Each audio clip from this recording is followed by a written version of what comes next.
బీర తోటలో ఆకుమచ్చ బూడిద తెగులు సోకి ఆకులు ఎండిపోతున్నాయా, మొక్కలు కూడా చనిపోతున్నాయా? నివారణ మార్గాల కోసం మీరు చూస్తున్నట్లయితే ఈ వీడియో మీకోసమే. ముందుగా వ్యవసాయం టీవీ యూట్యూబ్ ఛానల్ ని సబ్స్క్రైబ్ చేసుకోకపోతే సబ్స్క్రైబ్ చేసుకోండి.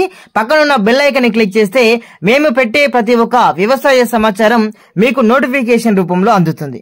ముఖ్యంగా బీర తోటలో తెగులను గుర్తించిన వెంటనే లీటరు నీటికి హెక్సాకొనజోల్ 2.5 మిల్లీలీటర్ల మందును కలిపి మొక్క పూర్తిగా తడిచేలా పిచికారీ చేసుకోవాలి.